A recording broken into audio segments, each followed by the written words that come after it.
Welcome to the first ever Techstars Sustainability Demo Day. On behalf of Techstars and the Nature Conservancy, we want to thank you for being here this evening. We are really excited to have you meet these 10 extraordinary companies. We searched the world looking for the top entrepreneurs who are building technology to solve for a more sustainable future across food, water, and climate change.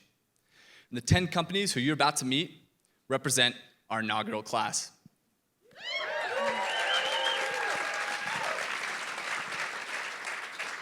And what an incredible 3 months it's been.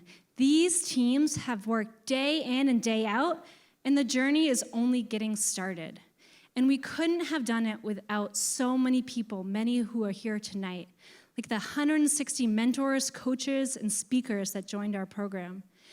And we certainly couldn't have done it without the Nature Conservancy, the most amazing partner. Thank you so much to all the mentors that joined us in Denver, that opened up their networks, that helped us start pilots. Thank you for sharing your expertise and your time with our teams. Oh, we're here. So every Thursday night at the Accelerator, we'd have what was called family dinner. And this really became a second family to all of us, because when you spend every day together for 14 weeks, it is just that, family. And one of the things we grew the practice of was opening up with appreciations those evenings. And sometimes we'd thank people for an introduction made, a technical problem solved, and oftentimes it was for emptying the dishwasher, because it turns out that's actually a really big deal in an accelerator. But mostly it was just heartfelt, deep support of each other and the gratitudes for that. And so I thought it would be appropriate in the spirit of this class to open with an appreciation to you. And so thank you. Thank you for showing up so fully and vulnerably and authentically with grit and with grace all at the same time. Thank you for trusting us, not just with your businesses, but with your lives too. And thank you, I know I speak on behalf of all the mentors as well, when you let us work alongside of you and learn alongside of you as you work to solve pressing environmental issues. And mostly, thank you for the way you put a stake in the ground and you show up to build on a vision every single day. I appreciate you, each and every single one of you. And congrats, this is your night.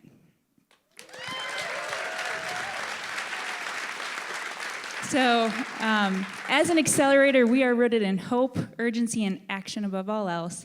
And if you take away one thing from tonight, I hope it's this. Now is the time. Now is the time to invest, advocate, volunteer, get involved. And if you're an entrepreneur or an aspiring entrepreneur or a serial entrepreneur for that matter, and you're inspired by these problems, I hope that you're brave and choose to start. So, I think that's it. We're ready to do this? Let's do it. Okay. All right, hit it.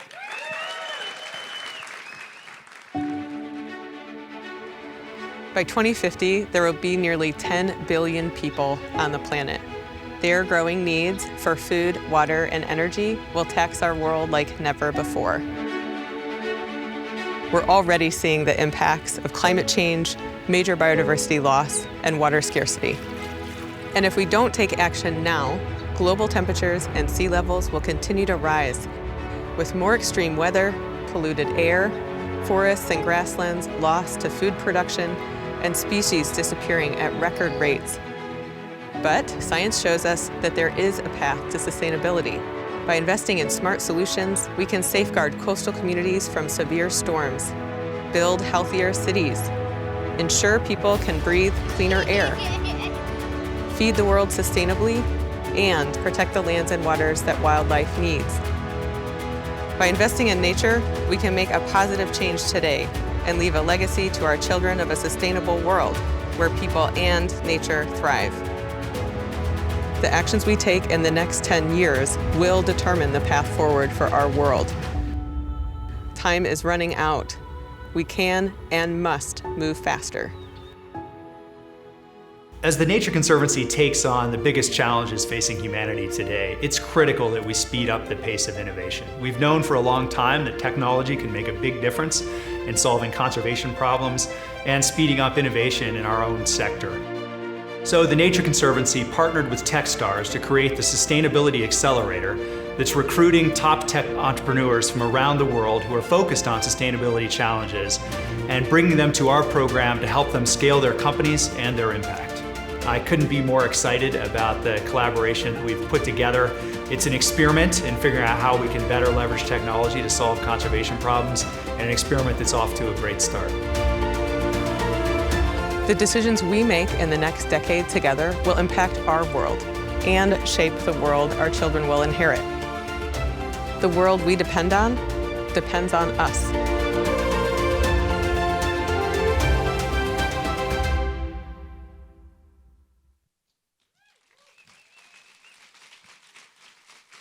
Thank you, and thank you all. On behalf of the Nature Conservancy, thank you all for being here tonight. We're very, very excited to have our first demo day for the Sustainability Technology Accelerator. It's been a big week, an exciting week for the Nature Conservancy.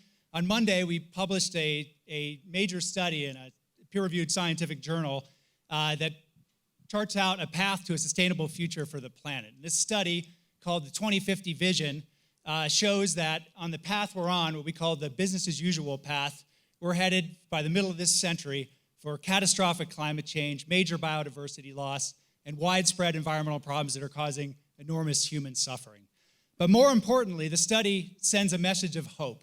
The science shows that all of these problems are solvable, and it's also a call to action. We don't have much time to solve these problems and put ourselves on a path to a sustainable future. We're the last generation that has a chance to create a world in which people and nature thrive together. I'm not a scientist, but I was proud to be part of this study, and it's the first peer-reviewed study I've ever been a co-author on. The scientists tell us it may be the last, but a couple of years ago, as we began to design this study, I had this revelation. My son, who was 11 years old at the time, would be exactly my age in the year 2050. 2050 sometimes sounds like a distant, far-off future, but in fact, it's the time in which our children will be in the prime of our lives. And that's why we need to speed up the pace of innovation across all of the conservation and sustainability sectors. That's what the Nature Conservancy is trying to do these days, and that's what this partnership with Techstars is all about. So as you meet these bold entrepreneurs with great ideas that can change the world, I hope you'll keep in mind what's at stake in the broader world and the chance that these entrepreneurs have to literally change the world. With that, I'd like to introduce David Brown and David Cohen, the co-CEOs of Techstars. Techstars has been a fantastic partner. We obviously couldn't have done this without them. This is the first of a 3-year partnership. We couldn't be happier with where we are. And thank you, David and David, for making such a great first year. Thank you. When I meet with people, they often ask me, what is it that makes Techstars so special? Is it our founders, our mentors, our corporate partners, our community leaders, all of the above? It's about the power of networks, but not just any network. Techstars is the worldwide network that helps entrepreneurs succeed. Demo Day is special because it's a milestone, a symbolic step in the entrepreneur's journey, a time to reflect on growth, to share visions for the road ahead. We're here because we believe helping entrepreneurs leads to a better future.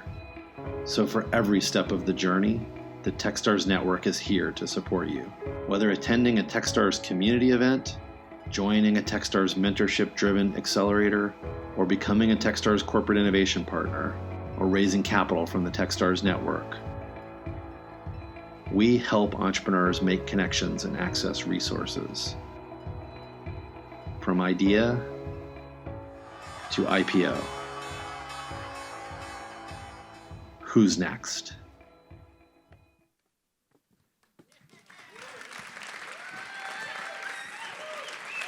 Well, hello everybody. I'm David from Techstars. And I'm David from Techstars. We are the Davids. We started this thing together 12 years ago Because we wanted to help other entrepreneurs, we wanted to pay it forward. We are now the worldwide network that helps entrepreneurs succeed. You're going to meet the 10 newest members of this network that are now going to be joining 1,600 or so other companies that have already been through a program like this all around the world. And Techstars is very much a family. These entrepreneurs that you'll meet today will have resources and help as they continue to grow their journey. Some great statistics. There have been a total of $6 billion invested in these companies lifetime to date, and the companies are worth, and the companies are worth in aggregate $16 billion. So we are excited, thank you.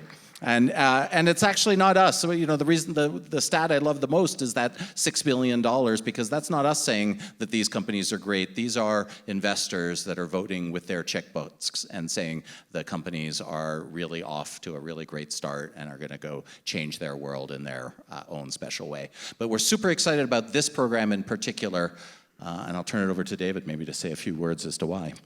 Yeah, we are really immensely proud of our partnership with the Nature Conservancy. It's a very special evening for us, not just because of what's obviously going on here and how great it is, and the community support is just amazing. But also, you know, we were founded just down the road in Boulder, 11 years ago now, and we operate all over the world, and we have 50 accelerators now. This one's really special to us to be able to partner with the largest conservation organization in the world and bring great companies in and bring this great community in to solve some of the biggest problems in the world is just incredible. So thank you for being here.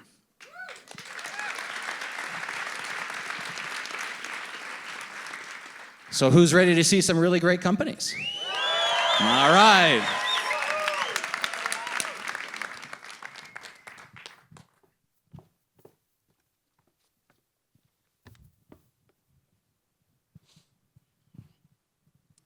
Hello. How is it that in today's world, a problem that affects literally billions of people, one that has had trillions of dollars of civil engineering remedies thrown at it, remains unsolved and is even exacerbated through climate change and urbanization? Well, finally, a group of people with some really deep expertise in stormwater management decided to dedicate their entire lives to solving this problem, putting aside everything else to try to figure out how to use the best emerging technologies to help conquer this massive problem. I would love to introduce you to the entire team so that you could see for yourself the incredible level of authentic dedication and determination that they have. But it'll have to do for now for me to introduce you to their focused, passionate, visionary-in-chief, Storm Sensors CEO, Aaron Rothman. Where do you live? Perhaps you live here in one of the 860 cities in the country that release millions of gallons of raw sewage into the rivers, lakes, and streams every time it rains. Or maybe you live here in one of the 1,100 cities in the United States that releases more than 10 million gallons of raw sewage every day into their waters. Again, a problem that only increases when it rains. Every year, 32 trillion gallons of stormwater runoff pours onto our streets, parking lots, and roofs. As it flows through our cities, it picks up pathogens and pollutants. It contaminates our waters, and it overflows our sewers. Stormwater runoff is the #1 cause of water pollution in urban areas, and it is the only source of pollution that continues to get worse. With climate change, we're seeing more devastating storms, incredible floods, and each of these issues only intensify. And yet we have no idea how this water moves through the millions of miles of old and overworked pipes underneath our streets. My name is Erin. I'm the CEO of Storm Sensor, and we have created a high-resolution data network that cities and utilities can use to make informed decisions for our future. Let's take a look at one of our companies, or customers, rather. This is Jersey City. It's a map of their sewer system. They have 230 miles of pipes beneath their cities, and 25 combined sewer outfalls that overflow whenever it rains. Jersey City is one of 39 cities in the country that is being sued by the EPA for releasing raw sewage into their waterways, and in their case, the Hudson and the Hackensack rivers. We started a pilot with them. We started with 5 outfalls that their model says overflows every time it rains. Our job was to validate that model and to provide them information regarding worst case locations so they can use that information for planning, infrastructure upgrades, and replacements. We can extend this network to more than 200 sensors, and each one of our sensors takes about 30 minutes to install. They monitor temperature and flow. We send that data to our web app every 10 minutes. Cities and utilities receive real-time notifications and insights that let them know how their systems are functioning and where their priorities lie. They can take a step back and look at this from the site level all the way down to the sensor level. And you might wonder why we can do this when no one else has. In the 1990s, when stormwater regulations were first implemented, our competitors took highly precise scientific sensors developed in the 1970s and simply rebranded them to stormwater. These sensors cost tens of thousands of dollars, and our competitors' goal is to make as much money per sensor sold. Ours is not. We want to work with cities to capture as much data over as large an area as possible. That means our low-cost sensors, for which we just received a patent yesterday,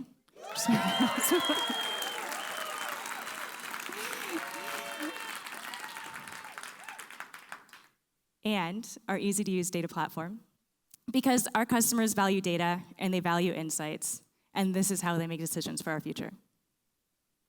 Every year in the United States, we spend $30 billion trying and failing to effectively manage our stormwater runoff.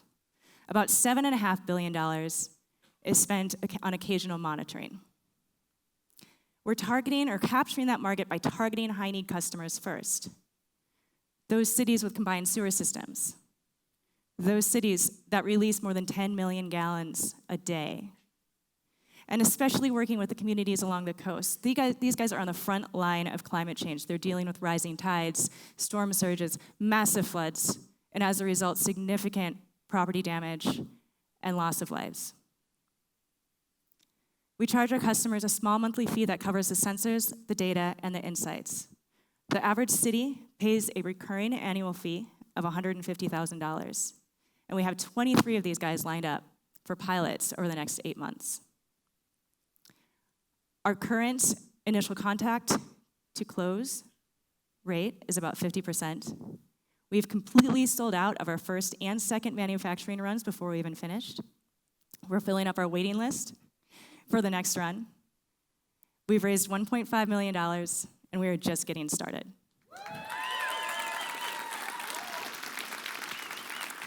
Yeah. My background is in environmental consulting and management. I've been vice president and managing principal of 3 different environmental consulting companies over the last 15 years. I'm certified in stormwater management, and I've been involved in stormwater projects for the last 8 years.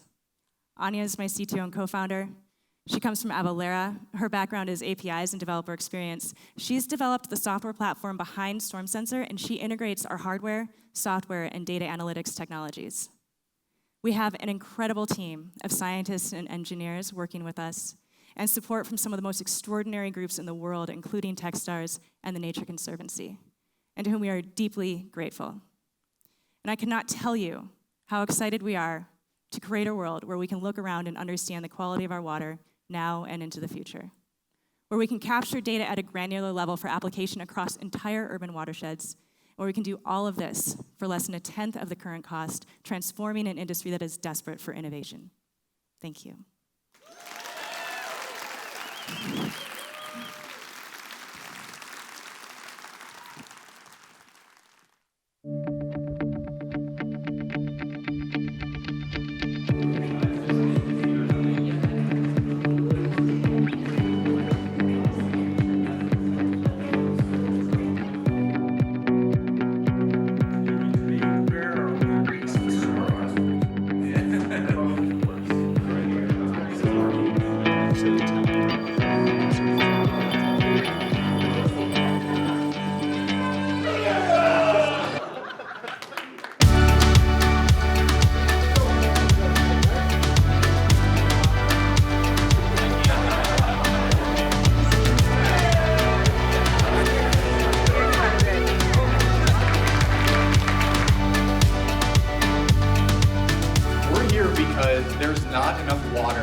So we built software that will allow fish plants and canneries to digitize their data. Maps, temperature, and flow of stormwater moving through our infrastructure. That mobilizes capital and communities to conserve the land, water, and wildlife where we live, work, and play. This is a big and important mission. We can't do it without all the partners in this room. We are incredibly humbled. We are incredibly grateful. We thank TNC and all the mentors, and Techstars and Jenna and August and all the amazing staff. For the amazing amount of just time, talent, expertise, and resources to help us achieve our mission of proving in 2018 it can pay to be sustainable.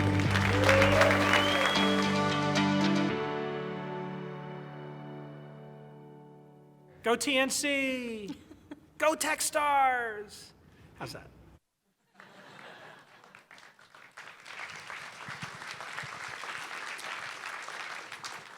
As a serial entrepreneur, technologist, and the founder of the first public B Corporation, I am all about finding market-based solutions for the hardest problems. I'm thrilled to be here on the stage this first year with the two organizations that are the best advocates for entrepreneurs and nature. I'm glad you're here too. I know, like many of you, I worry a lot about the increasing amount of carbon dioxide in our atmosphere and the effects that's having.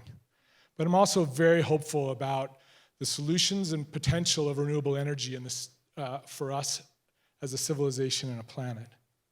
I was thrilled to be selected by JW and his team to be one of the mentors for their organization. And I've worked with them for the last 14 weeks through a tough, rigorous program.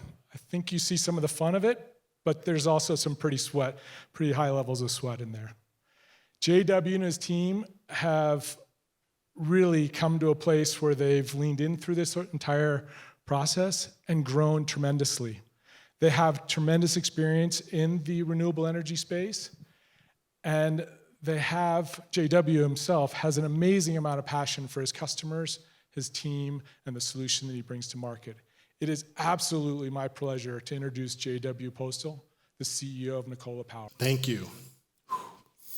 We've created a simple, smart, and scalable software solution to drive the rapid adoption of energy storage. Now more than ever, we need solutions for our energy markets that are truly carbon-free. The recent UN climate report should be a wake-up call to all of us in this room. We believe the single best thing we can do to drive to our clean energy future is deploy more energy storage. The good news, renewable energy from solar is up 50% every year for the last 10 years. That's hockey stick style growth. And now, many states, including Colorado, derive nearly 25% of their electricity from wind power. And just recently, California and Hawaii became the first states to mandate a shift to 100% renewable energy.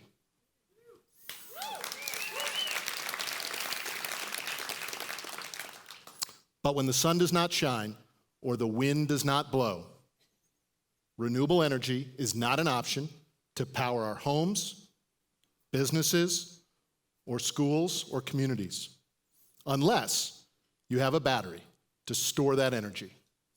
But it's not really about the battery. The battery, just like that smartphone in your pocket, is just a box, worthless without the smart applications. We make the smart applications for the energy storage business. My name is J.W. Postal, founder and CEO of Nikola Power. We don't make batteries, we make batteries smarter.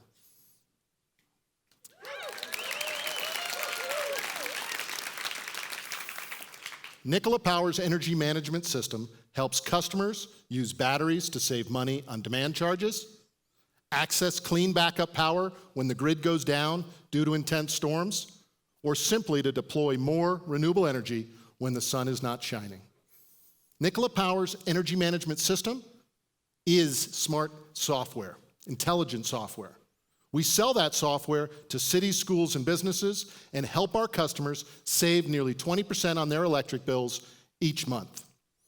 So our software optimizes and controls how a battery is tied to the grid and to solar.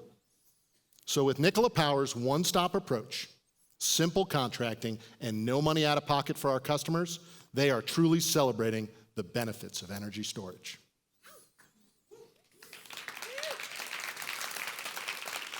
Our typical customer earns us about $10,000 per year in software revenue. And in our industry, these are 20 to 30-year contracts. So it's a true win-win business. The better our software does, the more customers can save, and the more money we can earn. We've gained incredible traction since starting here at Techstars. It's been just 90 days, but we got multiple customer LOIs, including a national hotel chain, key cities, and just recently, the Nature Conservancy, to deploy solar and storage on multiple properties here in Colorado.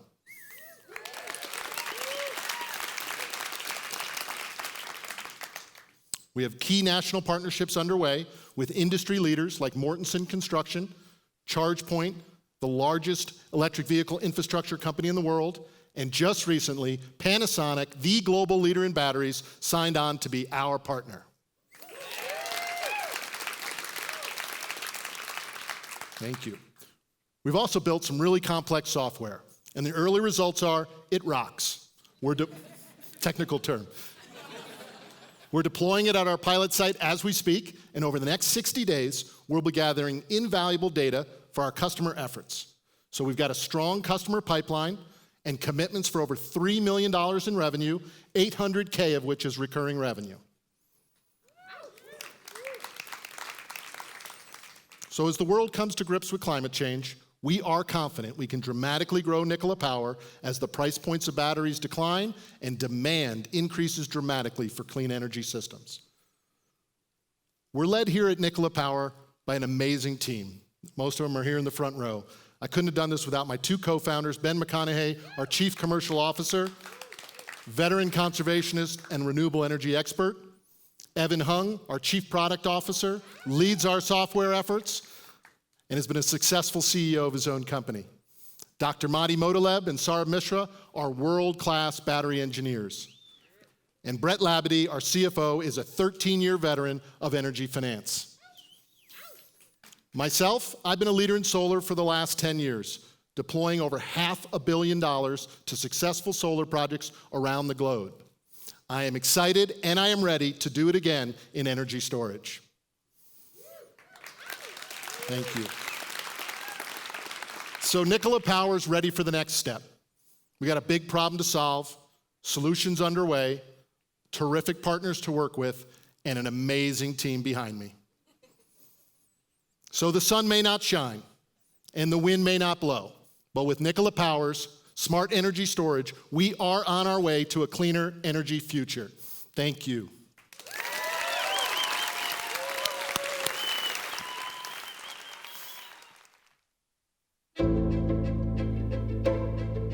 Three billion people depend on seafood and fish as an important source of food. Yet over half of all fisheries in the world are overfished or declining. To tackle this, TNC has been working on the docks around the world, making significant investments to apply new technologies to ensure that fisheries are managed sustainably and fishers are rewarded for good practices. We're using video cameras, sensors, and GPS units installed on fishing boats to track what is happening on the water in almost real time. We are using image recognition software and machine learning to identify and measure fish species to assess the condition of stocks. While these efforts have improved management of certain fisheries, we need more innovative technology that scales and spreads traceability throughout the seafood supply chain. Our world's fisheries are under threat, but technology unlocks the potential to prevent overfishing and the power to meaningfully improve ocean health.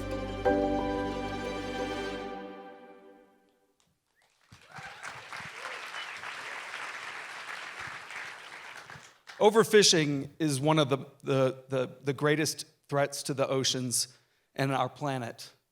I know this because I've been working to combat overfishing for 2 decades, first with the World Wildlife Foundation, and for the last 10 years with the Walton Family Foundation as a grant maker. Part of the problem with overfishing is that nearly all fish is caught very far from land, hundreds of miles from the coast.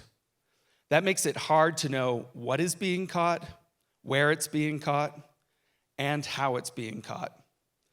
Until now. Enter FLYWIRE, a unique company that's working to put eyes on the water to improve the transparency of the fishing process. And now I'd like to introduce one of the founders of FLYWIRE, Jacob Isaac Lowry, who can tell you more about this exciting technology. All right. Well, good evening, everybody. My name is Jacob Isaac Lowry, CEO of FLYWIRE, and I'd like to take a quick minute to start tonight with a serious question.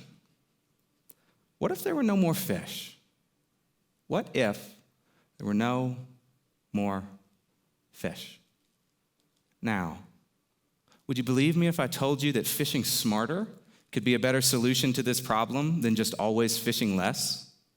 Did you know that in the US alone, we could land an additional $2.2 billion worth of seafood every year simply by harvesting all US fish stocks at maximum sustainable yield? Now, how valuable do you think solutions that increase sustainable yield are to the billion men and women around the world whose livelihoods depend on access to this natural resource? So given the need, why aren't we already fully sustainable yet? What is it about the current process that's broken? Well, it turns out that for a majority of the world's fisheries, we don't have enough verifiable data about what actually happens on the water to be able to manage those fish stocks in a sustainable way. And that data can often be difficult to impossible to collect using traditional means. That's why at FLYWIRE, we create technology to verify what happens on the water and deliver the data that's needed for more sustainable seas and a more transparent supply chain. Specifically, we build camera technology and machine learning tools that can deliver this data for up to 1/10 the cost of traditional methods. It's a data-based competitive advantage that strengthens as we scale. And this problem space is so large, we've already done over $1 million in revenue just validating our technology. Thanks, guys. And at FLYWIRE, we're ready to disrupt a stagnant regulatory landscape by being the first company to leverage market forces to scale our traction. Because in today's market, seafood suppliers need on-the-water verification to prove that the seafood you eat is actually what you think it is. And at FLYWIRE, we can solve this problem. Seafood suppliers pay us a 3% surcharge for every pound of fish in their supply chain that we verify with our on-the-water data. And this is how it works. First, we partner with seafood suppliers to assess their supply chain, identify and onboard participating fishers. Then, we verify good practices by installing our patented hardware. Our miniature camera captures a better view, allowing us to monitor more fishing operations in more places. We're also the only fully portable EM system on the market and the easiest to service, keeping boats on the water, making money. And our hardware scales as your boat scales, allowing us to provide verification to more fisheries in more communities. Now, once all those vessels return to port, fishing data is collected and analyzed using our software tools. We provide visual imagery, GPS position, and other sensor data to provide the most complete snapshot of what actually happens on the water. And we can use the data we analyze to deploy machine learning tools to drive down our costs and establish durable first-mover advantages. Now, finally, we organize these results into regular reporting to provide our stakeholders with continuous insights into how their supply chain is performing. And we deliver those insights in 3 ways. First, seafood suppliers pay us to make their expensive traceability systems more effective. And we help restore consumer confidence that the seafood you eat was caught responsibly for people and the ocean. Second, we build valuable relationships with fishers to ensure a steady supply of transparent and sustainable seafood.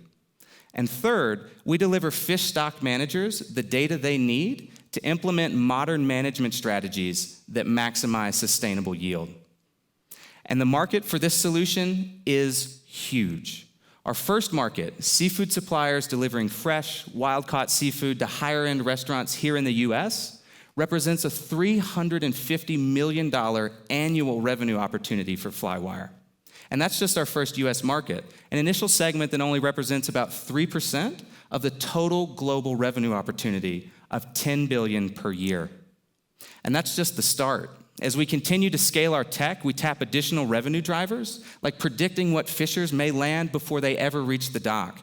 Real advantages that give FLYWIRE the keys to the most valuable pool of data on the world's most valuable traded commodity.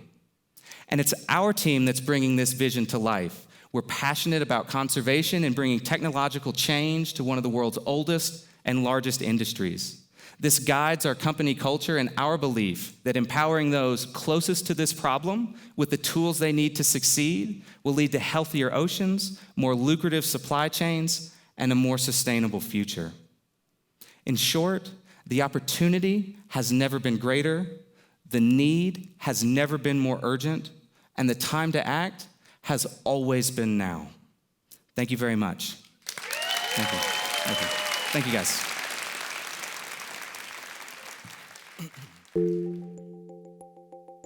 Water security is fundamental to everything we're trying to achieve. We, the Nature Conservancy, are trying to get the world to invest in nature, for nature and people. What we are doing in the context of water security is to help stakeholders, cities, governments, communities, understand which investments in nature they can make to achieve water security. TNC is focused on water funds, which actually conveys a very simple idea. How do we get cities and downstream users to pay for the protection of catchments upstream? The most famous example of this actually predates the Nature Conservancy. If you live in New York and you open your tap, the water that comes out of that tap hasn't been filtered because New York has spent the last 30 years investing in catchments upstream. Now here's the question. What would happen if each city around the world protected its water source instead of just trying to filter the water downstream? We believe that if cities invested in upstream protection, they could deliver cheaper, more secure, cleaner water to their citizens. We've got 30 cities around the world, in Latin America, in Africa, in Asia, where downstream users are paying for upstream protection of the water source.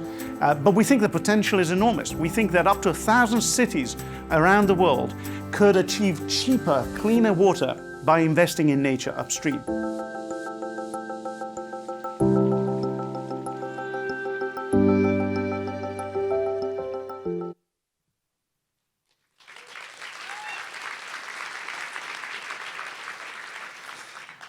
So in my day job, I get to think about something that's extraordinarily personal to every one of us. Where does your water come from, and is it safe? I work with leaders and communities around the world to think about how do they protect where their water comes from. So let me check. Is anybody here from Denver, Colorado? The Nature Conservancy in Colorado is thinking about where your water comes from and how to protect where it comes from and what quality, and will it be here as you need it tomorrow and in the future for your homes and for your businesses. That's what we do in water funds. Now, I am frontline with global leaders that ask the question of not should nature be part of the solution. Actually, a lot of people get it. They know their water comes from nature. The question is, how do we protect it? How do I know what and where to do it? How much will it cost? What's the return on investment? So we've worked through that problem in many communities, 34 communities where we have water funds around the world, but we think it's 1,000 communities that could save money today. How will we get to all those communities? The pace and scale of what we're trying to accomplish, protect your water and the water of communities around the world, is beyond what the Nature Conservancy will do alone. So answer the question of how, and we realize that we can scale this so much quicker in communities everywhere where we care about both biodiversity, forests, and waterways, but also people that depend on that water. So what's really exciting about what we're going to hear tonight is about transformational change, things that can really change how we can answer those questions of how, with precision, faster, cheaper, better, and build confidence in nature as a solution for water security. Lodic Labs is going to tell you about their technology and the tools that they're building to be able to answer that call of how do we deliver information to leaders around the world that know that nature is part of the solution. They just need the tools to get there. So please help me welcome Will Tynan, CEO of Lotic Labs, and hear about their transformational breakthrough technologies. 100 years ago, it was really hard to determine the value of an investment. Information was scattered on paper tickers, and all calculations and models had to be completed manually, making markets far from efficient. Fast forward to today, in our pockets, we have access to billions of pieces of information. We have algorithmic trading, automated models, and in just a few seconds with a couple clicks, we can decide to invest in gold, municipal bonds, or even a fantastically successful company that makes clothes for dogs. Efficient markets are amazingly powerful. And yet water, the world's most fundamental market, which underpins trillions of dollars of economic activity and supports all life on Earth, still operates like it's 1918. It's opaque, manual, and missing critical data. As a result, the price of water doesn't even come close to equaling its value. We waste trillions of gallons every year, we plant water-intensive crops in the desert, and companies invest billions of dollars in pipes and concrete when they could save by investing upstream in the water source itself. I'm Will Tynan, CEO of Lotic Labs. We build technology to unlock the amazing power of efficient markets in water.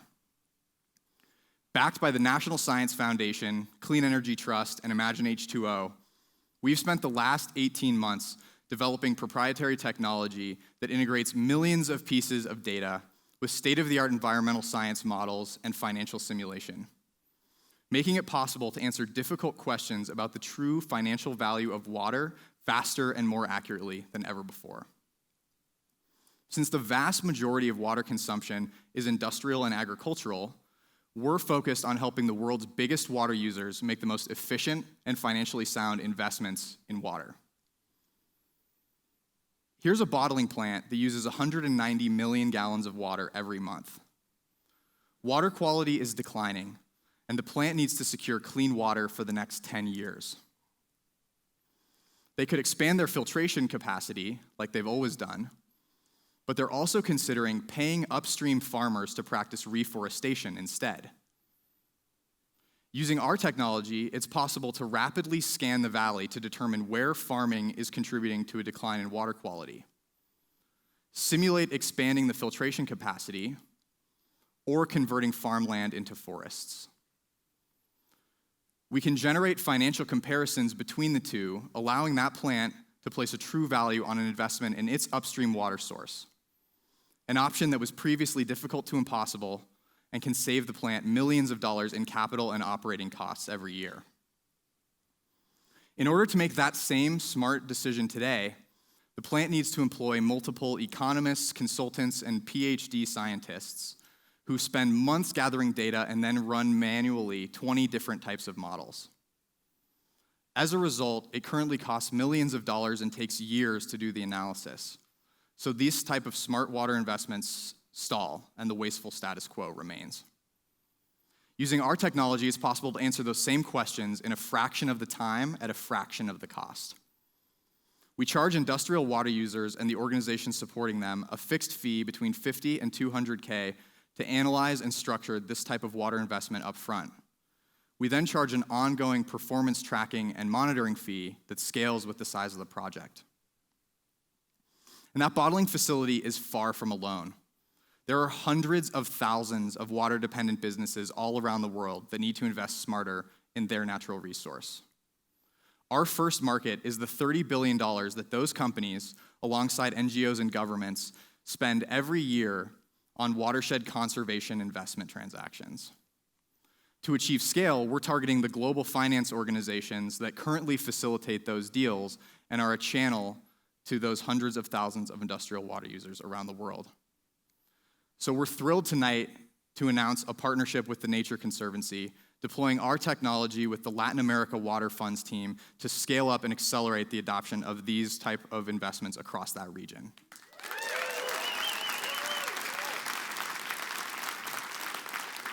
TNC has identified over 1,000 project opportunities around the world, and that's just the tip of the iceberg. We've tested our system with data from dozens of operators and are on track for additional pilots in municipal water and bottling in early 2019.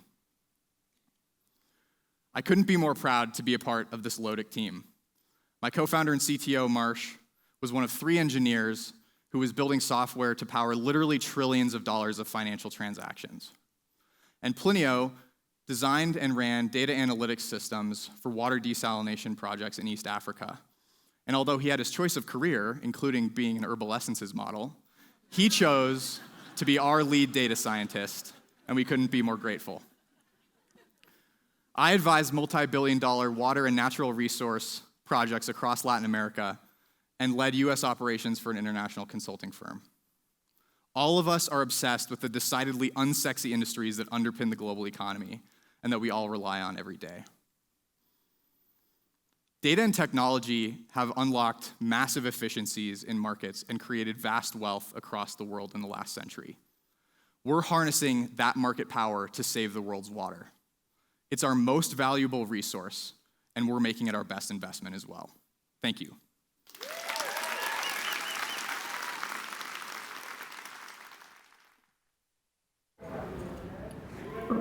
Mini microphone. I like going into nature to help animals and just have fun and enjoy the nature. I live next to a creek, so I like to hang out near the creek, go on walks, bike rides. Well, I like to go out there sometimes to build teepees. When I eat like a plum or an apple, I plant the seeds outside. Because if we didn't take care of the earth, then there won't be good breathing air anymore.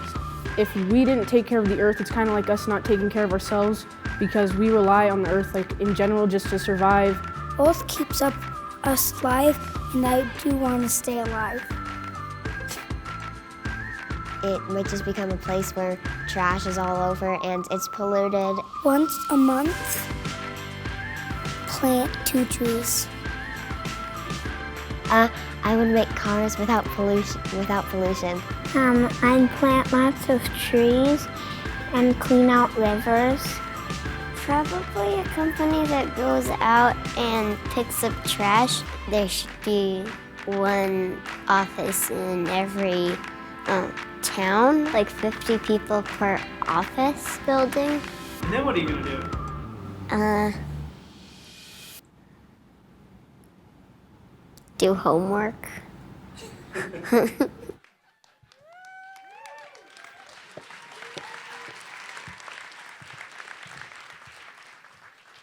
Wow, what a great video. And it's probably a really good reminder for everyone here tonight as to why we're here. It is for me. My name's Elaine Feeney, and I spent 27 years solving technology problems for large companies and startups. And I recently decided I needed to use my skills to their highest and best use. And I was honored to partner with Techstars and TNC and have an opportunity to help solve what I believe are the world's biggest problems. In fact, when I met Tyler Mantell and Dr. Wu, and I understood the mission and the viability of the technology solutions they created to save what I consider one of our most valuable resources, drinkable water, I was impressed and I was inspired to help them in any way that I can because I believe they could be a life changer for the kids in that video and for the people of the world. I've worked with this team for the past 14 weeks, and they are the right leaders. These are the type of leaders we want to invest in that are going to solve these problems. And I am honored to introduce to you their CEO, Tyler Mantell, to inspire you with their unique solution on how to save our water. The length of water pipes in North America alone is enough to circle the globe 40 times. And these pipes leak. They leak a lot. 20% of the world's clean water never makes it to an end consumer.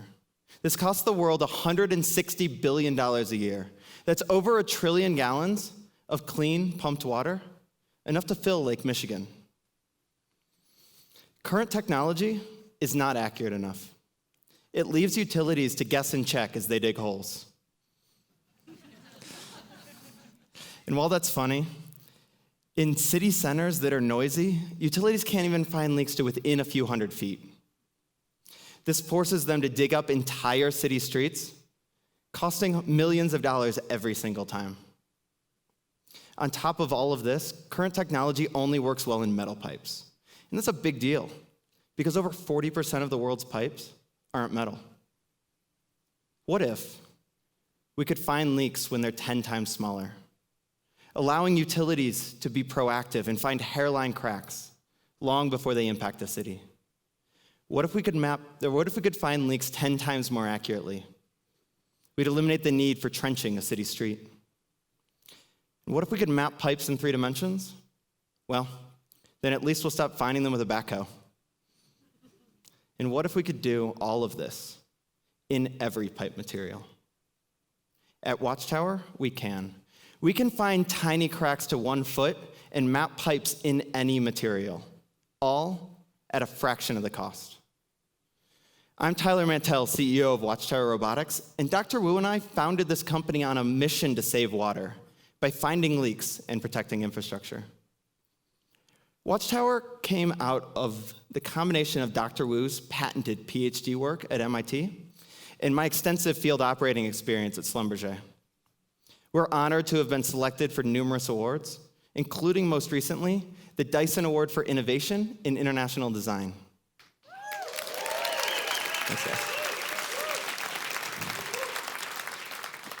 Our technology works by simply inserting our robot into one fire hydrant and collecting it downstream from another. We find leaks as small as 1 gallon a minute. We map these leaks as accurately as 1 foot.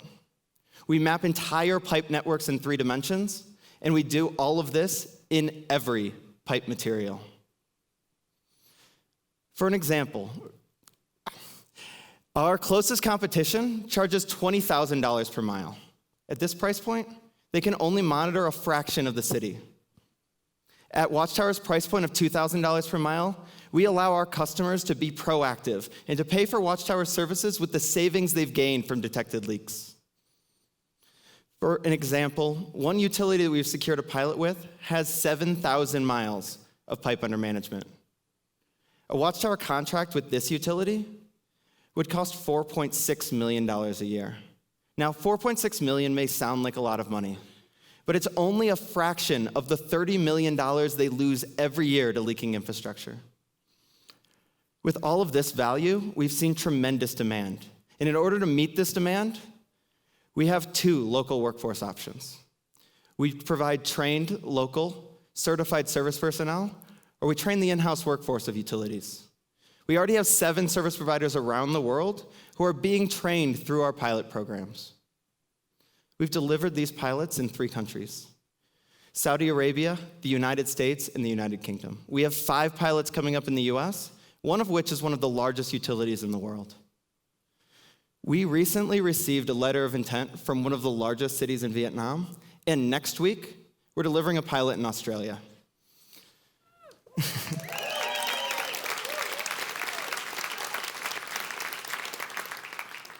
Watchtower entered the market on June 28th. In just over 3 months, we've been flooded with inbound leads. We've booked $100,000 in revenue, and we have over $500,000 in contracts currently being negotiated. All of this traction is because our robot is the world's first technology to locate tiny cracks down to 1 foot, to map entire pipe networks in 3 dimensions, and to do all of this in any pipe material. Our world is water scarce. Simply by saving half the water we lose every day, we can serve 1 billion more people. That's not a pipe dream. Watchtower makes it a reality. Thank you, guys.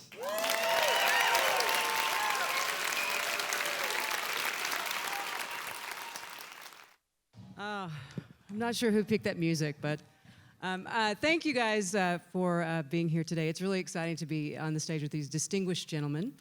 Brad Feld is founder of Techstars and also one of the most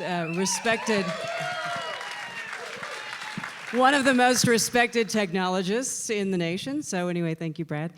Mark Tursek is the CEO for the Nature Conservancy, and you don't need really much more introduction.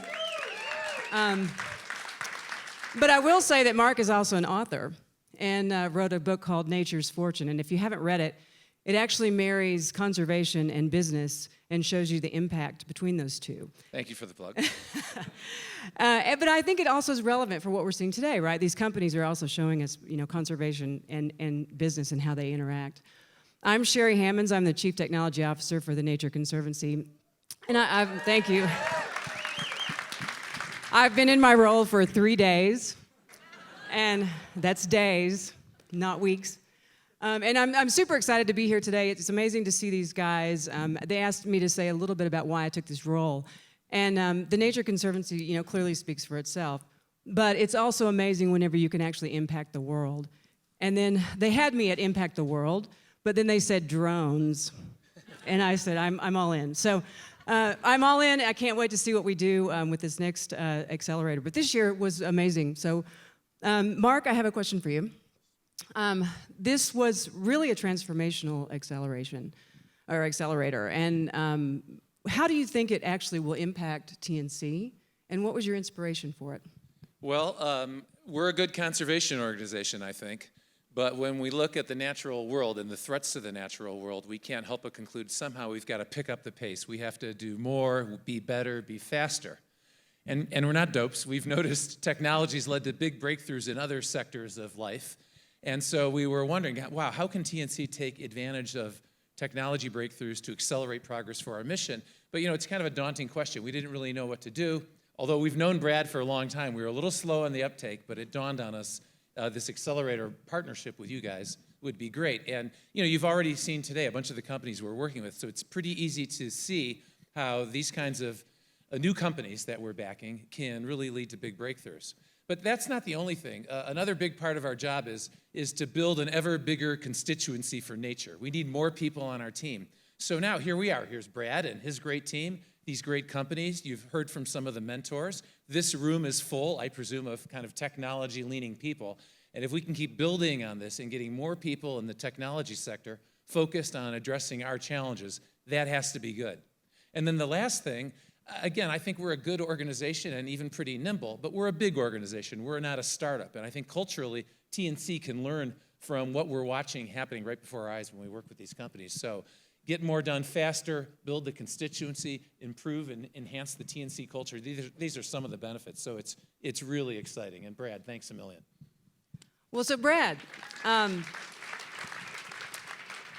let's flip that and ask, how do you think this is a little bit different from what most Techstars accelerators do, and how do you think it's going to affect Techstars, but also the kind of tech community at large?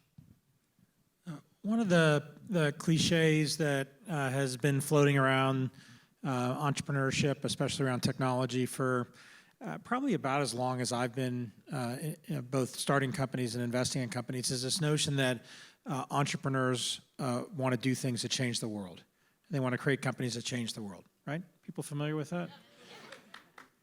How many of you identify with the following concept? You've got a bunch of apps on your iPhone that you're 100% sure are not going to change the world.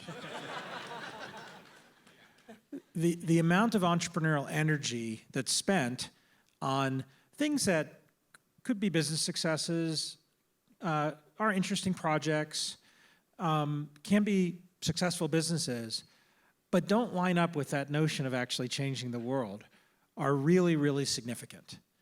And one of the things that was really appealing to me when my wife Amy and I started talking with Mark and Brian McPeak about the idea of doing something around innovation with TNC was that we might actually get to a place where a large percentage of the companies that were involved in this innovation cycle with TNC actually had the potential to change the world. And as an entrepreneur and investor, all of a sudden, it clicked two things.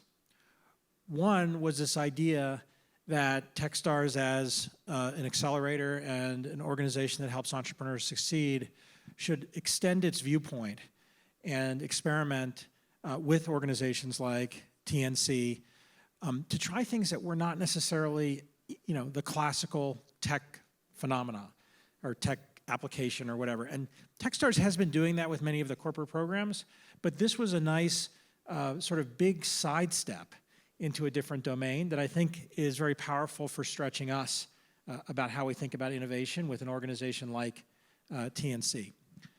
The other was Amy and I have been involved with TNC since we got together 27 years ago. I remember thinking of TNC as an organization that was a land conservation organization. We had no money, but we would write little checks and feel really proud of the idea of sending a $25 check and being part of something. And so for a long, long time, it's been part of our worldview.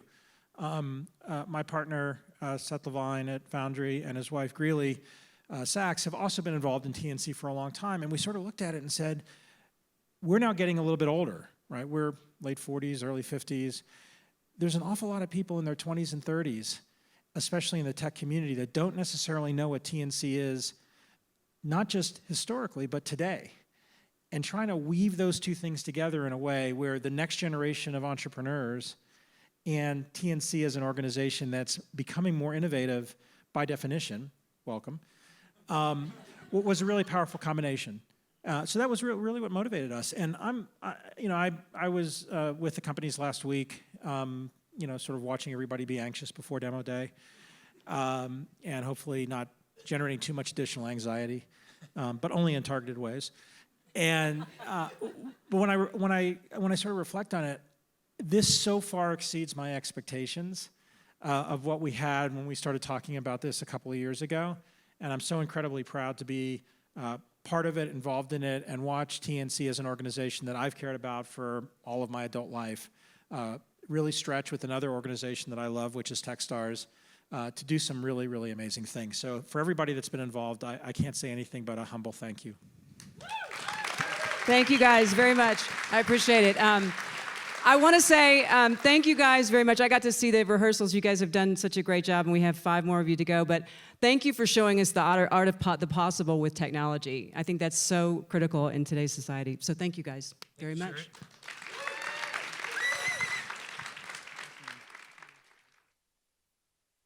The primary way that we're working with the Nature Conservancy is helping them accelerate their water fund strategy and their water security and water market strategies more broadly by bringing new analytical capabilities and technologies to the process of identifying investments and watershed interventions that are going to have the biggest impact across the world. We're working with Pawtucket, Rhode Island, as well as the Nature Conservancy to measure the effectiveness of their green stormwater infrastructure project. And by providing low-cost monitoring to Rhode Island, to the Nature Conservancy, to our other customers, we're able to really let them make the most informed decisions that they possibly can. Right now, Conserve With Us is a crowdfunding platform for conservation. We're working with the Nature Conservancy now to launch a few projects here in Colorado, a tree planting project. We're working with the New York State chapter to install a hawk watching platform on a beloved preserve, and we're also working on a number of projects with the state of California as well.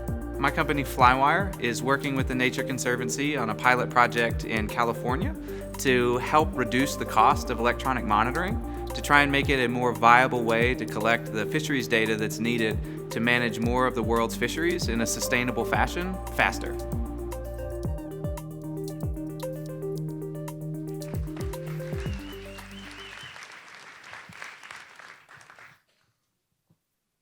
Wow, this is about as fun, as impactful as you can get. I'm honored to introduce Aqualytics later on. One of the things that you learn about being with a group for 14 weeks is what they can do and what they can't do. As an entrepreneur, I always look at the customer experience, and they're all motivated, they're all smart, they're all dedicated, everybody wants to be successful. And I looked at this team, and what I found out is that they really know the customer experience, and they know how to turn the customer cycle. I've been with them on several meetings in front of really challenging customer environments and prospects. And they come prepared, they listen, they ask the right questions, and then the most important thing is they turn around and they do something about it. They come back with a solution, say, hey, I listened to what you're doing, and here's what we can see we can do with our software platform. And that's something that, as an entrepreneur, founder, and CEO of a couple successful companies in this space, I learned was the secret to success. This team has it, and I'm honored to introduce Nathan Lubeck, the CEO of Aqualytics. Water is part of everything in our world. The food you ate today, the clothes you're wearing, even the fuel that enabled you to get here. And yet, we don't always treat it like our lives depend on it. This is a mining town in Peru called Pasco. It's one of the 10 most polluted places on the planet. And this situation wasn't exposed until researchers collected data, connected the dots, and exposed exactly what was happening. Did you know that water pollution affects 4 in every 10 people on the planet? This is a toxic algae bloom in Northern California caused by nutrient pollution. I wouldn't drink this. I don't know if you guys would. In the United States, agricultural pollution is the top source of contamination in our rivers and streams. The good news is, companies are now motivated to reduce their pollution, and farms are looking at more sustainable use of water, and governments are now taking action. Stricter regulations are being passed all over the world to protect our water. However, the bad news is that 80% of countries don't track water pollution.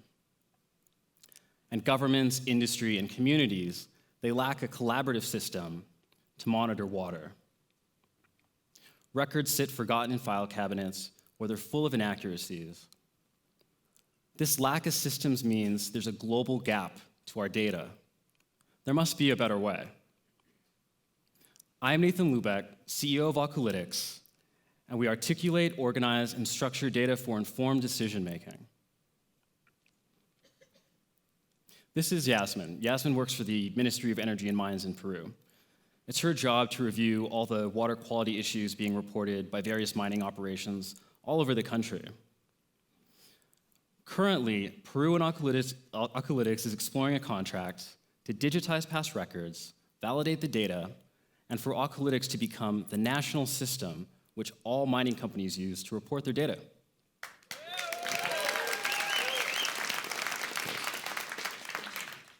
And data comes into Aqualytics from many different sources: real-time measurements from sensors, surveys in the field, and other places like government and independent databases.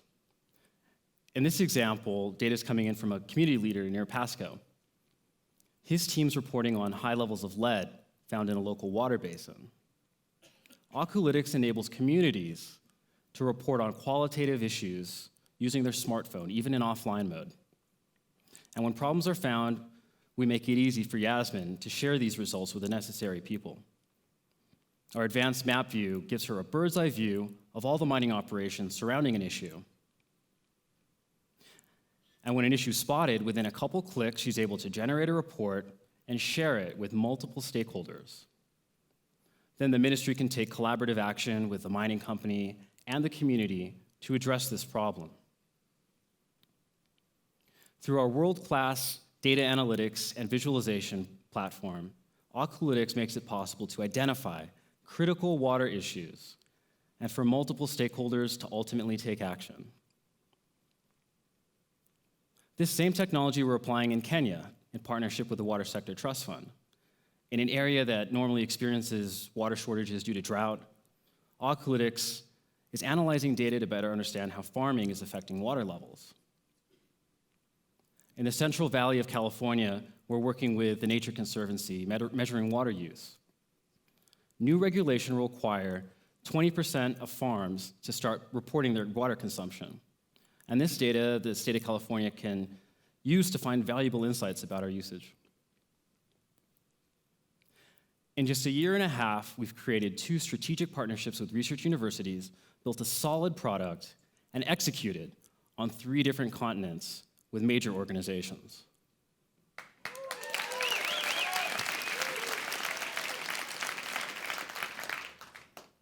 From the smallest companies to multinational minds, Aqualytics can provide a solution. Our straightforward software as a service pricing is based on usage and fits any size organization. We work with the extractive industry, agriculture, food and related industries, government ministries and regulatory bodies, NGOs, and development organizations. Our team has extensive experience building products and working with communities, industry, and governments. Ismahan regularly consults for GIZ in East Africa, empowering women in war-torn areas. Pavel authored 4 publications, was a UNEP fellow, and led efforts for the National Water Authority in Peru. Luis led efforts for UNDP around sustainable mining in Latin America. Riotis coded numerous enterprise-level systems for national brands. And I've launched numerous award-winning products that have been featured in the New York Times, BuzzFeed, and Wired. Water availability is one of humanity's greatest challenges. At Aqualytics, it is our mission to create a global, transparent picture of our water. I hope you'll join us on this journey. Thank you.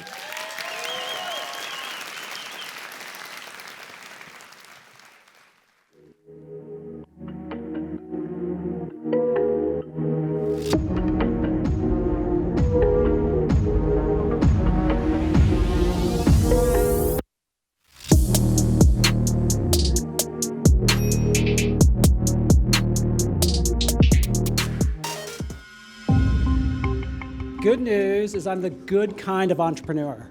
You know what makes me a good entrepreneur? We're doing something that no one else has ever done before. If you invest $1, we'll give you 1,000 back. How's that sound? Good. Yeah? Good. Why did you call it Node? No. How much cheaper are yours compared to theirs? Ours are free. Yours are free. It takes about 30 minutes to install. So then how do you make your money? We charge for the data. How does it move? Moves with the flow of water. So I mean, like, how would you reverse it? we need it to turn, and so that black thing on the end allows it to hit the wall and navigate and make that turn. So kind of like a Roomba. I think you did really good. Okay. Good job. Good job. Perfect. Thanks, guys.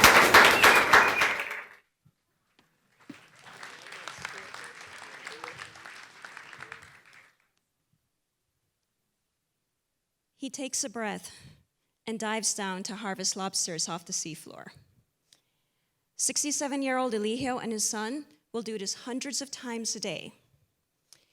They'll spend up to a week in makeshift shacks, far away from the comforts of home and family. But this is their way of life. Unfortunately, this way of life is at stake. Undersized and out-of-season catch threaten their livelihoods. Authorities lack the resources to ensure that, to monitor landings, to collect data, and to ensure that everything is compliant with legislation. So the Nature Conservancy in Belize partnered with this fish to design a traceability system that would promote sustainable and socially responsible fisheries, giving Eligio and his family a fighting chance. It is my honor tonight to introduce you to the CEO and co-founder of this fish, Erikino Tam, and he'll tell you his story. So we all love to romanticize the seafood industry, that well-worn tale of the old man in the sea. There's certainly some truth to that story, but it's equally true that seafood is now the most globally traded protein on Earth. The industry is massive and complex and industrial. Yet the information system running global supply chains is archaic. Most of the data is trapped on paper ledgers, on paper forms, on graph paper, even on scraps of paper. The industry is drowning in paperwork. It reminds me of that poem, The Rime of the Ancient Mariner. Data, data everywhere, but not a drop to sink. I'm Erikino Tam, the co-founder and CEO of This Fish, and we're bringing this ancient industry into the digital age. Why? Because if you actually knew where some of your seafood came from, this would likely be your reaction. Illegal fishing, seafood fraud, even slavery. These are the problems plaguing the industry. And the solution? It's traceability. In fact, 50 of the world's biggest seafood companies and retailers signed a declaration committing to full traceability in global tuna fisheries by the year 2020. But where do we start with such a complex industry? There are literally millions of fishing vessels and farms on one side, and then millions of restaurants and supermarkets on the other. But in the middle, there's actually only about 60,000 seafood processors in canneries. This is the most critical link in the supply chain because it's the data bottleneck. So our solution is called This Fish Tally, software to empower seafood processors to digitize all their production and traceability data. So let's take a look at the day in the life of a tuna processor. This is Robert, one of our customers in Indonesia. Let's go into his facility and see how our software helps his business. So first, Robert can digitize all the data about when, where, and how his tuna was caught. That means he can trace every single tuna back to a fair trade supplier. Next, workers receive the tuna and digitize its weight and grade. The tuna is then cut and trimmed and more data is digitized. Robert can then look at real-time dashboards to ensure that workers are meeting production and yield targets. The tuna is then labeled and put into a box, and that box is then scanned into a shipping container. Finally, Robert can run automated reports on fair trade certification, inventory, production, and traceability.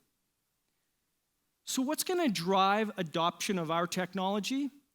Well, regulatory and market demand for traceability is one driver, but the other is self-interest. Our software saves time, cuts costs, and improves processes. It's good business. Our business, we charge a monthly recurring SaaS fee that scales with the size and complexity of the processing plant. We beta launched with Indonesian tuna, expanded to canned tuna, snow crab, Caribbean lobster, albacore tuna, canned mussels, and live rock lobster. We've proven that we can scale our technology across a fragmented global landscape. And I'm proud to announce tonight our very first channel partnership. Fresh Studios is a consultancy in Vietnam, the largest seafood processing market in Southeast Asia, and they're going to allow us to scale in the massive farm shrimp industry.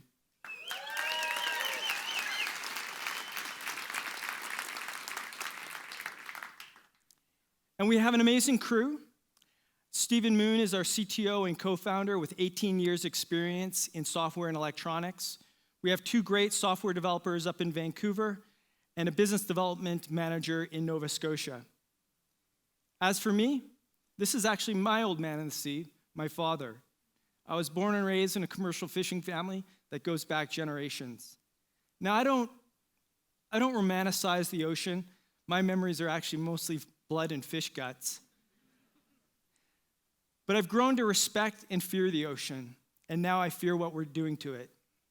At This Fish, we're truly the next generation, passionately building a data-driven future for sustainable seafood. Thank you.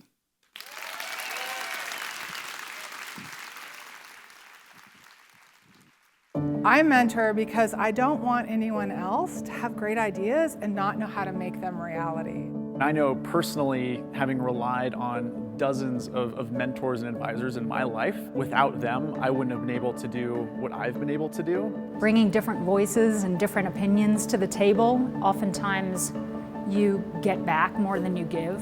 If there's a small way which we can add to their probability of success, if I can increase their probability by 2%, it's probably the most impactful thing I've done that week.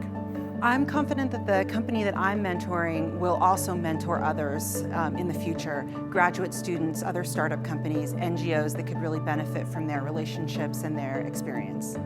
We get to, as the Nature Conservancy, bring some of our skills and expertise to bear. But it takes a very, very special group of people to be able to tackle these multi-year, world-changing ideas. I just want to thank Techstars, and I want to thank Nature Conservancy for taking all of the time and effort to work together to create this cohort, because I think it's a very unique opportunity to get involved solving what I see as the world's biggest problems.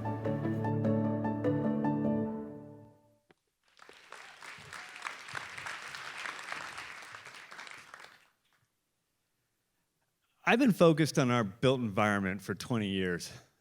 First as a founding team member with SketchUp, and now as a partner with Building Ventures. Which means I spend a lot of time thinking about the challenges that our cities face as they struggle to find sustainable ways to accommodate our exploding population. So it gives me great pleasure to share with you that Node is offering a killer product that addresses some of these very problems. I think we should clap for that.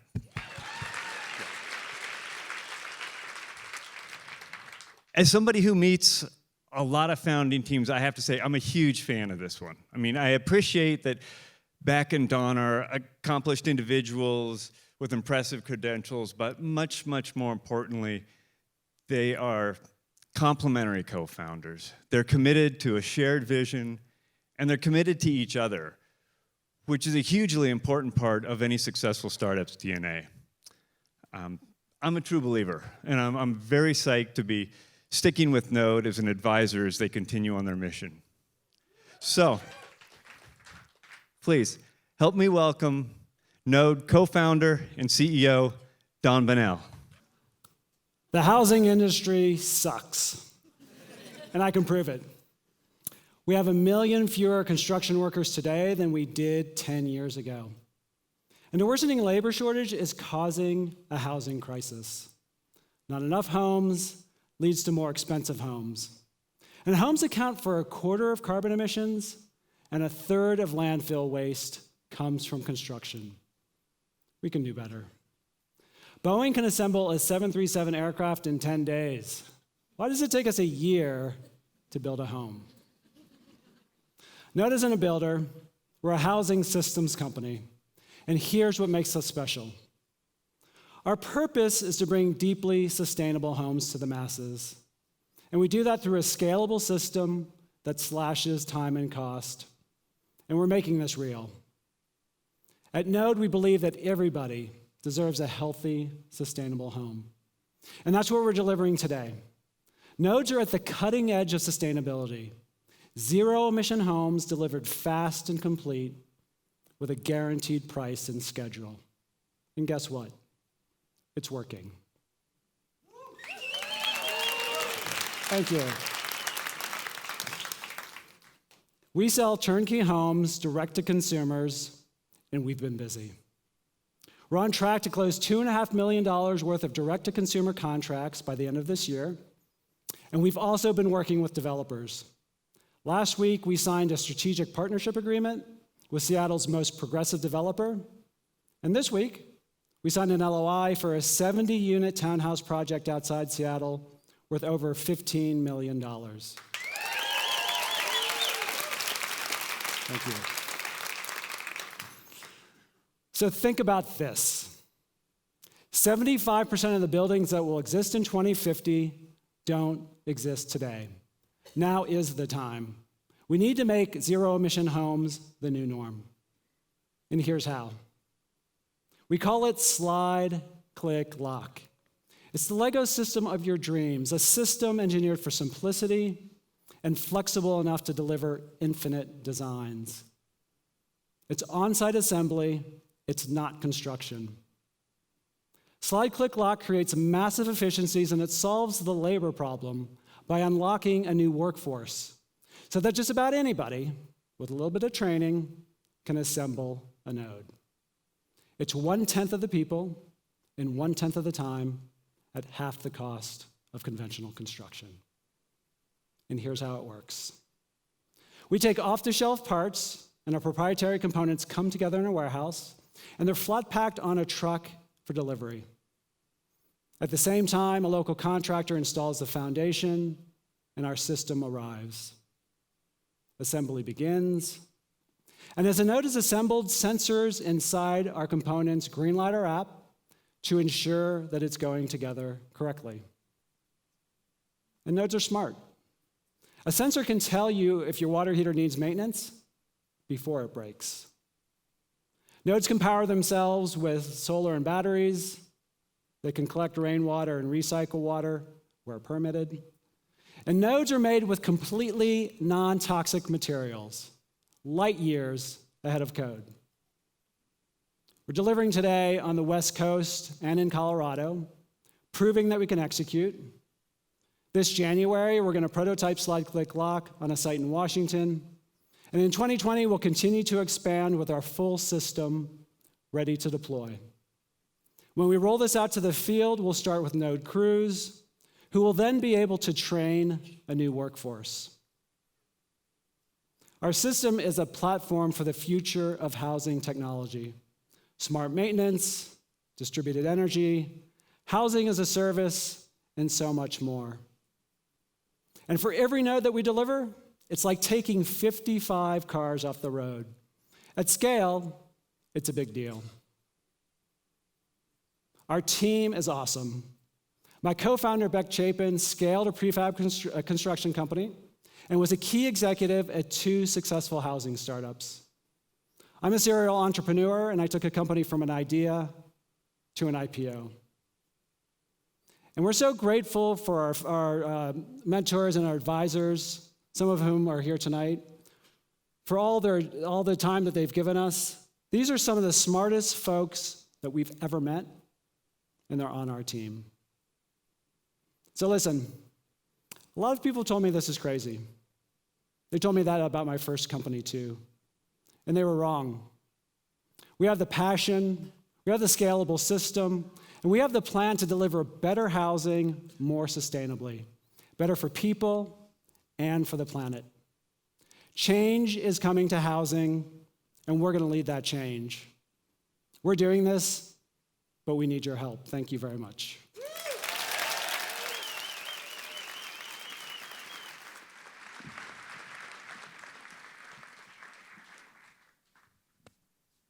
Hey, Don. Hey. Hi, I'm Beck Chapin, co-founder of Node. My dear friend, Gifford Pinto III, reminded me why we do this really hard thing. He told me it's because we want to create a positive vision for the future. Without a positive vision, all we have is denial and dystopia, and there's nowhere we can go from there. And it's with this in my heart, in all of our hearts, creating a positive vision for the future, a path forward to become what we know we can be. Our cohort would like to thank the founding partners of this accelerator, Lyda Hill, Jeremy and Hannah Grantham, Lucas Walton, and Zoma Capital. Together, we're creating a new vision, one that we can move towards and one that we can generate in. Today, the founders are in the spotlight, but we know we're not up here alone. Your support has foundationally changed our businesses and our vision, and we're passionate about finding everybody else who's creating this positive vision and giving them all the support that we can. Because I'm not the first to say it today, but now is the time to create and move forward. Thank you.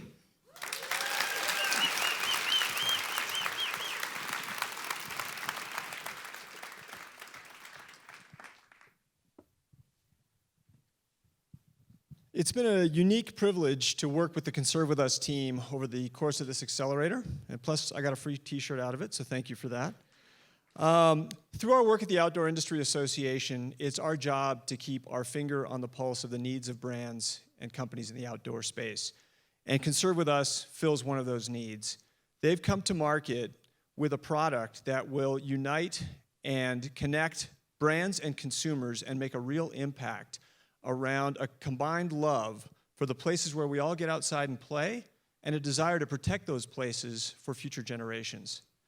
Plus, this team is on a mission. They're obsessed. They're incredibly dedicated, but more importantly, they're also incredibly likable. We've had a really amazing time over the course of this accelerator and had a lot of fun as well. You know, I think Ian and Dylan, the co-founders, are going to make a real difference in this world. And whilst doing that, they're also going to build an incredible company. So please join me in welcoming Ian Reinhardt, the co-founder of Concern With Us. Who remembers Bears Ears? Okay, some of you. In December of 2017, protection for Bears Ears, a national monument, was reduced significantly. It generated a lot of press, and one brand in particular seized the moment. Patagonia replaced their homepage with this. They did it because they believed deeply in protecting the outdoors, and their passion got people fired up. So fired up that sales jumped 5x the next day. Now, this isn't surprising. Over 90% of affluent millennials say they would switch brands to one that supports a good cause. So it's no wonder that Nike ran this ad, or Lyft's going carbon neutral, or WeWork no longer serves meat. Shout out from a vegetarian. So why doesn't every brand flex their muscle like Patagonia, Nike, Lyft, or WeWork? Brands have limited resources, and not everyone is Patagonia, but they do have an audience and a voice and an increasing responsibility to do more. Work and Serve With Us, and our distributed platform allows any brand to leverage their audience for social and environmental good. We do this through technology that intelligently connects brands and NGOs to deliver authentic and localized engagement opportunities to their customers. Take, for example, Annalise, CEO of Icelandic Skis, an outdoor ski and apparel brand that's crushing it. She has loyal customers who love their products, particularly their focus on returning to nature. She wants to build her community in an authentic way that aligns with Icelandic's values. But she's busy running a company. She doesn't have time to vet and set up nonprofit partnerships or build tech tools to market those partnerships to the fullest. On the other side are NGOs like the Nature Conservancy. The Nature Conservancy is taking on thousands of critical projects across the globe. Yet they struggle to connect their work with younger and more diverse audiences online. We connect the Icelandics and the Nature Conservancies of the world. The brands bring the audience, the NGOs bring the content and the mission, and our platform brings them together to accelerate impact. Here's how it works. On our platform, Annalise selects her company's priorities. Then she selects the NGOs she wants to work with. And finally, she simply copies and pastes a line of code to her site and chooses to have it appear on our homepage. So now, when customers are buying gear on Annalise's site, they're automatically shown local and relevant opportunities to give back, powered by us. Now, the Nature Conservancy is already using our crowdfunding platform to raise money for projects, like a tree planting here in Denver. Because Icelandic and the Nature Conservancy have already approved each other in our platform, customers visiting Icelandic's site from Colorado automatically see this project. The key is we always show relevant content, whether a customer visits from California or Vermont. At scale, we'll be the matchmaker connecting tens of thousands of brands and NGOs to deliver personalized content. And this isn't just limited to donations. We can also power volunteer opportunities, social sharing campaigns, or political action. As brands and NGOs spend more time on our site, we generate unique data that helps them understand their customers' values. We're starting with companies in the outdoor industry, a space where consumers spend over $887 billion annually. Now, for those of you who knew us at the start of Techstars, we came in as a crowdfunding platform, but we saw a hunger from brands looking to give back and differentiate themselves in a crowded space. In just the past month, we've signed 3 brands to join our first product launch in Q1 of 2019, and we're in talks with a dozen more.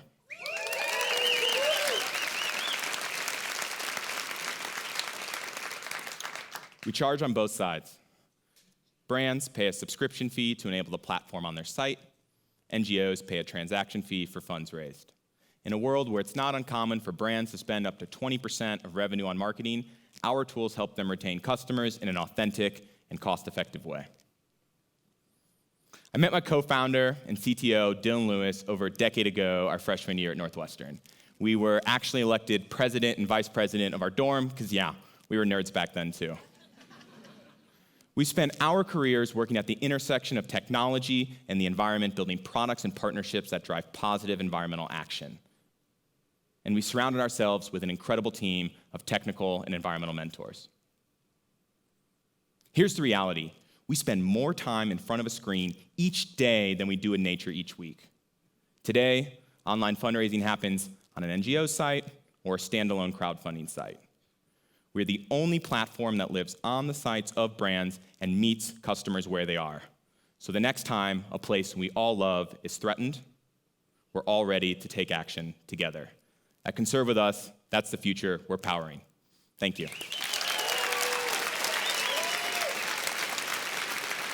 And I'm staying on the stage, and I'd like to invite Carlos Fernandez, State Director of Nature Conservancy here in Colorado, to join me on the stage. And we're high-fiving. Thank you so much. It's amazing to be here. The energy that we are feeling here is really amazing. Being next to these entrepreneurs, for me, is really fantastic. And I have to say that we're really, really lucky that this Sustainability Accelerator takes place in our backyard, in Colorado. And so our trustees in Colorado have been serving as mentors to this fantastic idea. Our staff has been working with them many, many hours to be able to really serve not only as experts, but also as buddies in more than, really more than one long night during the past 14 weeks. And from our perspective, who wouldn't like to partner with our friend Annalise? I'm sure she's here, she's amazing, her company is amazing, but also provide something that the Nature Conservancy in Colorado we're also looking, which is how to continue innovating. We really believe in this. We believe in Techstars, we believe in Accelerator, and we believe in Conserve With Us. Thank you so much. Thank you. All right, and it's me one more time plugging Conserve With Us. So we're actually doing a fantastic project with the Nature Conservancy here in Denver. It's a tree planting project in Globeville, which I don't know if some of you know, it's one of the most polluted zip codes in the nation, home to offices of Techstars, the Nature Conservancy. So please, it's real, they're doing great work. So please visit the site, check out the great work that the Nature Conservancy is doing, and please donate and get involved. Thank you.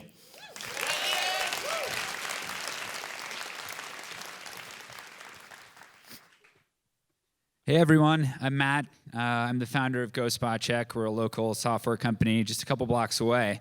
It's an honor to be up here today because 7 years ago, we actually went through Techstars.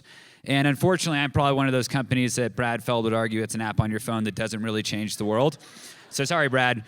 But I do have to say, since I think I'm introducing the last company, I do feel like we should give all these founders just a huge round of applause. The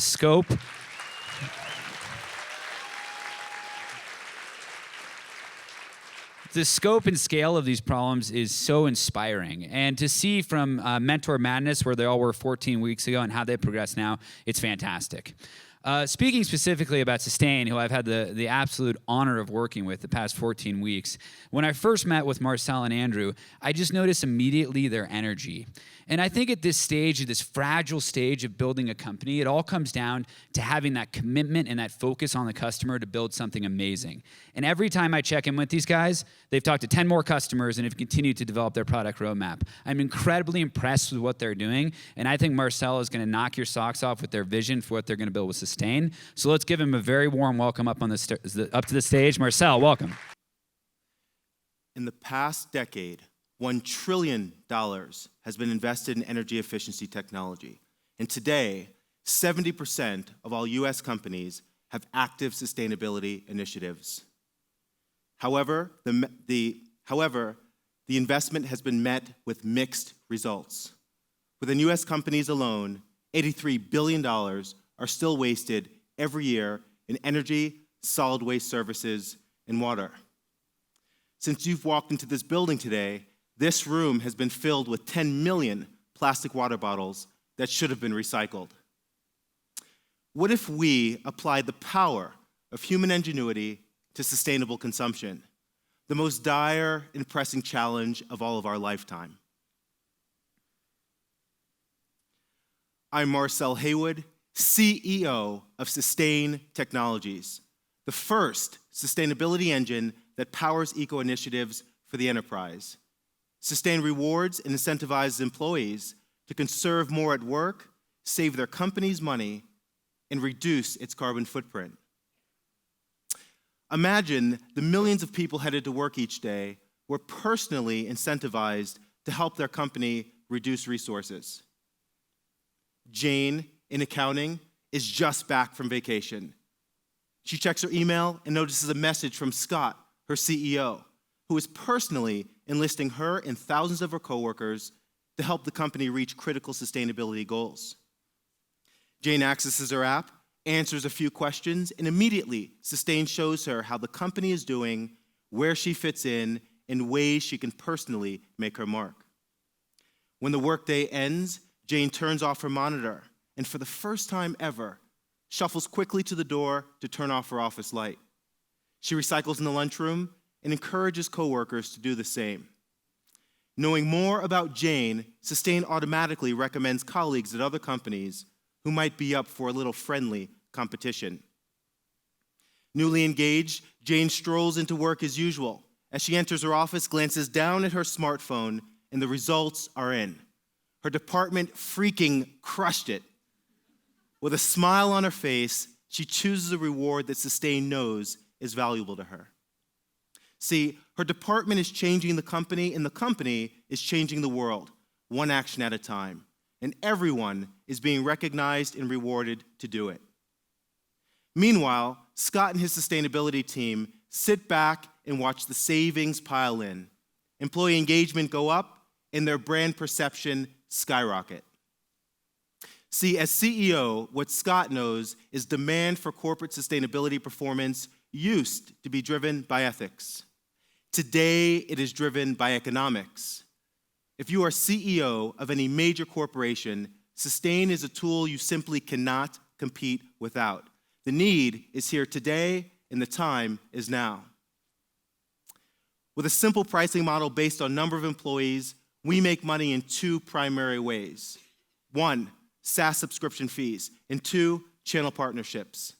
And yep, I know this sounds great, but a question you might have is, can they execute? Well, I thought you'd never ask. We've already solved and tackled the solid waste portion of this problem with a product that onboarded 20 enterprise-scale customers, built a rockstar team, and are currently expanding our product scope to energy and water. In the past 60 days alone, we've had hundreds of discovery meetings, oversubscribed our beta, and have signed on 10 enterprise-scale companies. These are just a handful of the corporations that will deploy on our newest technology, Q2 of next year. Thank you.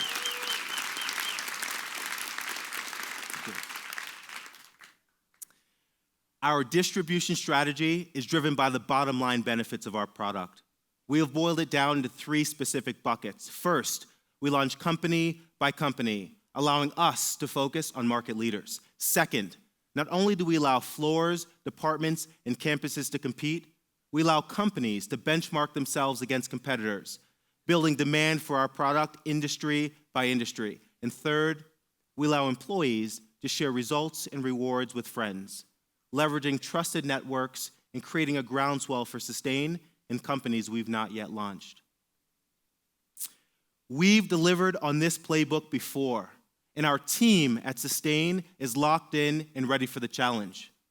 My co-founder, Andrew, has led Sustain's product to success in the past, driving up revenues and saving Fortune 1000 companies millions of dollars. As CEO of Sustain, I bring a deep background in technology and facilities management to help mold a vision for the company that's not just relevant today, but also enduring. Companies are entering an age where who they are is just as important as what they do. For every Fortune 1000 company that wants to improve its earnings, reduce its carbon footprint while attracting and retaining top talent, all roads lead to Sustain. All roads lead to Sustain, where companies save, employees earn, and we all win. Thank you.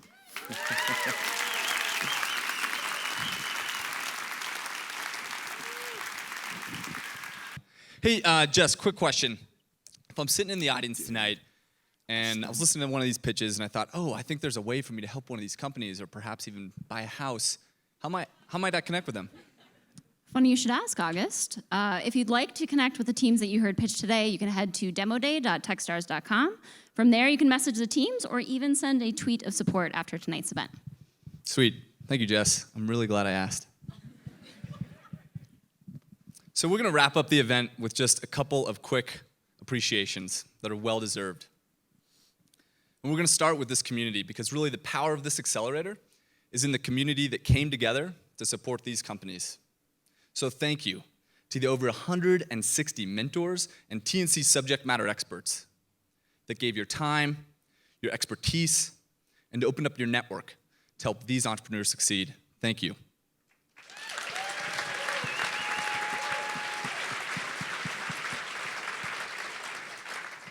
We are so grateful. Thank you to our incredible global network partners. Thank you to the volunteers today and throughout the whole program. Thank you to all the Techstars staff who works behind the scenes every day to make this possible. And thank you to Laura Sparks for your help with everything.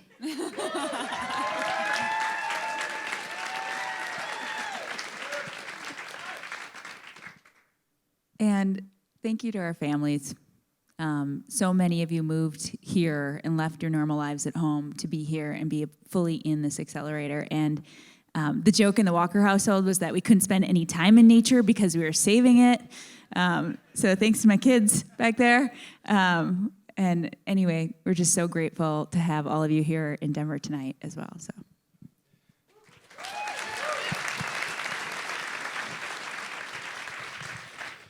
And lastly, we want to thank you, the entrepreneurs. Thank you for dedicating your talent and your skills to building solutions for problems that matter. You inspired me the past 3 months. I think you've inspired many people in the audience tonight. And I believe that you're going to inspire an entire generation of technologists and entrepreneurs that are going to follow in your bold footsteps. Thank you.